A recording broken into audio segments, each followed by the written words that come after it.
علیکم ورحمۃ اللہ وبرکاتہ۔ کیا رمضان المبارک کے مہینے میں کوئی شخص انتقال کر جائے تو کیا اسے عذاب قبر نہیں ہوگا، اس سے حساب نہیں ہوگا، اسے منکر نکیر کے سوالوں کا سامنا نہیں کرنا پڑے گا اور میدان حشر میں اسے حساب نہیں دینا پڑے گا؟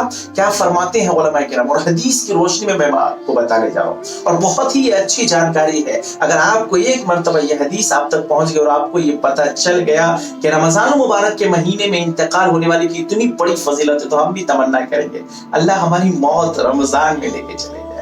جی ہاں، اگر کوئی شخص رمضان المبارک کے مہینے میں انتقال کر جاتا ہے تو اس سے عذاب قبر اٹھا دیا جاتا ہے، اسے عذاب قبر نہیں ہوتا، منکر نکیر کے سوالوں کا سامنا اسے نہیں کرنا پڑے گا اور وہ اپنی قبر کے اندر آرام سے رہے گا۔ اب سوال یہ ہوتا ہے کہ ہمیشہ کے لیے عذاب قبر ہٹا دیا جاتا ہے؟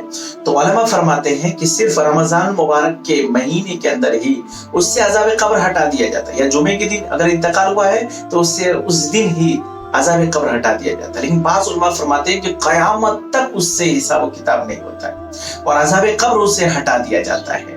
اور راجح قول یہی معلوم ہوتا ہے ایک مسلمان کے حق میں، اور اللہ کی رحمت سے کوئی بعید نہیں ہے کہ ہمیشہ کے لیے اللہ تعالیٰ اسے عذاب قبر ہٹا دے۔ مولانا اشرف علی تھانوی رحمۃ اللہ علیہ فرماتے ہیں کہ رمضان المبارک کے مہینے میں اگر کسی شخص کا انتقال ہو جاتا ہے تو ایک قول تو یہ ہے کہ قیامت کے دن میں بھی اس سے حساب نہیں ہوگا، کیونکہ اس کی نیک بختی کی علامت ہی یہ ہے کہ اللہ تعالیٰ نے اس کی موت رمضان میں عطا کر رکھی ہے۔ رمضان میں مرنا ہی ان کی نیک بختی کی علامت ہے۔ یہ شخص نیک تھا اور اللہ کی رحمت سے یہ امید ہے کہ اللہ تعالیٰ اس کے ہمیشہ کے لیے اسے حساب و کتاب ہٹا دے، عذاب ہٹا دے۔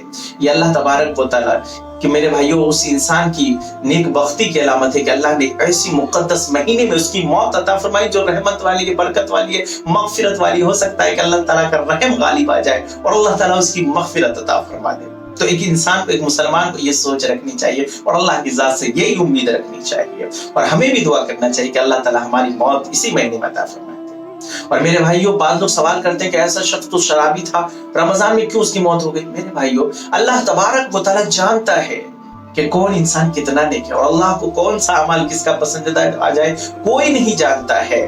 ہم یہ سوچتے ہیں نماز ہی اللہ کو پسند آئے گا اور اللہ تعالیٰ ہماری بخشش فرما دیں گے۔ میرے بھائیو، اعمال چھوٹا ہو یا بڑا ہو یہ معنی نہیں رکھتا، اللہ کو کون سے اعمال پسند آ جاتا ہے یہ بہت بڑے معنی رکھتا ہے۔ اللہ کو ہمارا اعمال پسند آ گیا، ہماری بخشش ہو جائے گی۔ اس لیے ہر انسان کا ادب و احترام کرنا ضروری ہے، کسی کو حقیر نہ جانیے۔ ہو سکتا ہے کہ اللہ تبارک و تعالیٰ کی یہاں ان کا مقام و مرتبہ ہم سے زیادہ ہو۔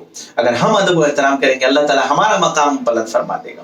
تو دعا کیجیے اللہ تعالیٰ ہم تمام کو عمل کرنے کی توفیق عنایت فرمائے۔ السلام علیکم ورحمۃ اللہ وبرکاتہ۔